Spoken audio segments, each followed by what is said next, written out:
Good morning. This is KELOLAND on the go with all you need to know in news and weather as you start your Sunday. We also have your Boredom Busters coming up, but first, our top story. A vehicle fire temporarily shut down an Interstate 29 ramp in Brookings County this weekend.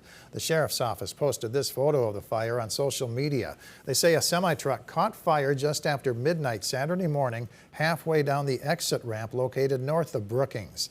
The driver was able to get out of the cab before the vehicle became fully involved.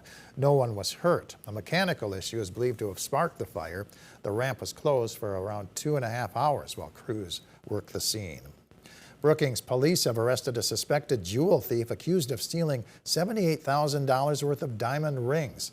Someone broke into the Riddle's jewelry store back in March and took the rings. Investigators have since recovered all of the stolen items. Police arrested 52-year-old Larry Black on Friday following a lengthy investigation. Black is being charged with burglary, grand theft, and intentional damage to property. Pennington County authorities are offering tips on how to avoid getting rattled by snakes this summer. The sheriff's office posted this video of a rattlesnake being removed from a driveway in Rapid City. The post says you can make your yard unwelcoming to rattlers by removing food such as rodents and insects, and also removing brush and wood piles, any place where snakes can take shelter. Also keep an ear out for their distinctive rattling sound. That's the snake's warning that you're getting too close. Western South Dakota is home to one venomous species of rattlesnake, the prairie rattler. Feeding South Dakota says the end of the school year is putting added strain on families facing food insecurity, but community organizations are stepping in to help. June is Dairy Month, and Feeding South Dakota is partnering with the dairy cooperative Prairie Farms to support families in need. During the month of June, it's Dairy Month, and we're proud to be sponsored by Prairie Farms this month. And your dollars that you donate during the month of June will go twice as far thanks to Prairie Farms. And we're really excited because we're going to get a big donation of milk during the month of June as well. Dairy Month started in 1937 as a way to promote drinking milk during the summer and is now celebrated nationwide each June. Let's take our first look at the forecast now with meteorologist Adam Rutt in the Storm Center. Good morning, Adam. Good morning, Perry, and good morning, everybody. We had showers and thunderstorms overnight in eastern portions of KELOLAND. They have since lifted up to the north, but while we get a small break for a little while, another round is expected later in the day. We'll talk about that in a little more detail coming up. But for now, we got a quick 0.2 of an inch of rain in Sioux Falls as we take a look at Falls Park to kick things off. 64, an east wind at 10 miles per hour. Some sunshine peeking through, so that's always a nice thing to see. Our sun's trying to peek through in Aberdeen. 63, southeast wind at 13 miles per hour up that way. And they had some rain over toward Webster and Sisseton earlier this morning. In here, we've got some blue skies above. 61 out at the Capitol. Southeast wind at 8 miles per hour, and we'll close out in Rapid City. They've seen a couple of showers out the way of a scattered variety, but overall, nothing bad. 58 south wind at 10 miles per hour. We have those temperatures in the 50s with a couple of 40s out in western South Dakota, 60s with a few 70s to the east. Includes 70 in Mitchell, 69 degrees for Yankton, 58 up along the Coteau and Sisseton. That's a rain-cooled 58, 61 for Ortonville, Mobridge, 57 in Buffalo. But you notice that dew point, that is going to be something that we watch later in the day. So we'll have the moisture in the atmosphere, we'll have a trough axis nearby, and as a result, we do have that chance for more showers and thunderstorms later in the day. Some of those could pack an extra punch. We'll talk about the rest of your extended forecast coming up in just a little bit. All right, thank you very much, Adam. Customers had the chance this weekend to add to their summer reading lists while helping a Sioux Falls High School newspaper. The staff with the Lincoln High School's Statesman hosted a book sale Friday and Saturday, offering deals on fiction, nonfiction, and children's books. All proceeds from the sale help fund printing and online costs for the student journalists. We did really well last year, and so we decided to do it, and we kind of have some tips and tricks now, so we were able to kind of put those into play, and we're still learning, obviously, but it's been already a success. This was the second year of the book sale, and this year they added puzzles and games to the inventory. It's getting to be crunch time for auditors' offices across South Dakota ahead of Tuesday's Election Day. The Minnehaha County Auditor expects to start processing absentee ballots tomorrow, thanks to a new law passed by the legislature this year. That one-day head start should relieve some of the added workload election staffers will be facing on Tuesday. Auditor Leah Anderson is hoping the vote count will be done before midnight. I'll tell you about some of the other factors that could speed up the process in tonight's Eye on KELOLAND at 10. It is opening weekend for the City of Sioux Falls outdoor pools and aquatic centers. They're located at Drake Springs, Frank Olson, Laurel Oak, and Terrace Park. Open swimming will go from 1 to 5 in the afternoons and 6:30 to 8 in the evenings, weather permitting. Spray parks at Hayward and Pioneer Parks, along with the T. Denny Sanford Splash Pad at Jacobson Plaza, are open from 11 to 8. The new wading pool at McKinnon Park is also open for kids.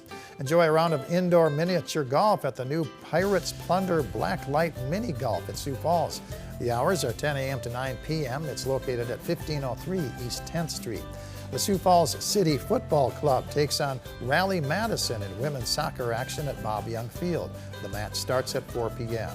The Canaries baseball team takes on the Fargo-Moorhead Redhawks at Sioux Falls Stadium. First pitch is at 4:05.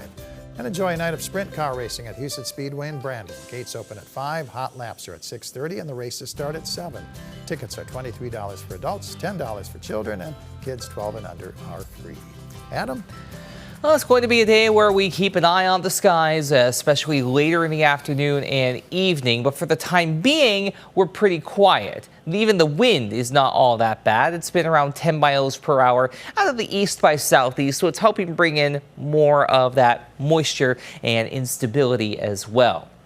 So here's a look at local satellite and radar. You can see those showers and thunderstorms from earlier lifting on up to the north and east. Few little isolated showers and thunderstorms southwest of Huron and then up toward the Coteau, eventually heading on up into North Dakota. We also have a couple of showers trying to fire up near and then north of Rapid City towards Spearfish into Butte County as well, but not amounting to much beyond being a bit of a nuisance. That being said, later into the day, however, we do have this marginal risk for severe weather, level 1 out of 5. Extending as far northwest as Bison and then basically extending in the line from Mobridge to Sioux Falls, including the likes of Aberdeen, Watertown, Mitchell, Yankton, down to northwestern Iowa and portions of southwestern Minnesota, including Pipestone, Worthington, Laverne, and then over toward Jackson as well. Wind and hail are the main concerns with any storm that is able to get its act together. There's always that non-zero risk for a spin-up tornado as well, especially if we can really get anything invigorated. But just keep an eye on the skies, especially later in the day. We do have that better chance for more activity by then. Until we get to that point, though, I do think we get a bit of a break through the later morning and early afternoon beyond a few spotty showers here and there. But then watch what happens on Futurecast as we go later into the day and then into the first part of your night. We do get that renewed activity, especially up in north central, eastern, and southeastern KELOLAND, then gradually dissipating as we head toward and beyond the midnight hour. Now, Monday, we do stay mainly quiet. There's going to be two exceptions to that, though. One I'll mention now. That's the chance for a little bit of rain out in western South Dakota. And the second I'll go into a little more detail on in a moment. But then as we go to Tuesday, we get another opportunity for showers and thunderstorms, especially West River. So keep this in mind as you go out to vote for primaries on Tuesday. It is going to be a bit soggy and unsettled, especially the farther west you go. To the east, we do stay mainly dry. Now, here is that other exception I was talking about. We're going to circle back onto Monday. There is a conditional marginal risk level 1 in place for portions of northeastern, east central, southeastern, and southern South Dakota, going into Iowa, southwestern Minnesota, and most of Nebraska. This is a conditional risk because we're going to have a little bit of ridging in place, a bit of a cap as well. So as a result, we may not be able to get those storms to fire up. If we can get something to come around, wind and hail are going to be the main concerns with any storm that can break through the cap and then get itself invigorated. So keep that in the back of your mind for that second half of your day on Monday. Today, we're looking at highs in the 70s and 80s. 80s overnight lows tonight, dropping down into the 40s out west, 50s to the east with those showers and thunderstorms lingering into the first portion of your night. Here is your 7-day forecast. 80 today with showers and thunderstorms, especially later on for Sioux Falls. Then the second half of the week, showers and thunderstorms on the way. Temperatures stay in the 80s by day, and outside of Wednesday night, upper 50s to low 60s by night. For Aberdeen, either side of 80 through Monday. Today, though, features that better chance for rain. Then more opportunities for rain and thunderstorms, especially Wednesday into Thursday, with temperatures getting back into the 80s. For Pierre, 83 today with a couple of thunderstorms. It's Tuesday through Friday. You've got showers and thunderstorms possible. Wednesday holds your best chance overall. We may even be able to include late Tuesday in that. And for Rapid City, 70s through Monday with rain, especially today. And then as we head into the second half of the week, showers and thunderstorms possible. Highs on either side of 80 Tuesday through Friday. And then we could spike up to the upper 80s as we head into next Saturday. Have a great day, everybody. For more on your local news, weather, and sports, you can always head on over to KELOLAND.com.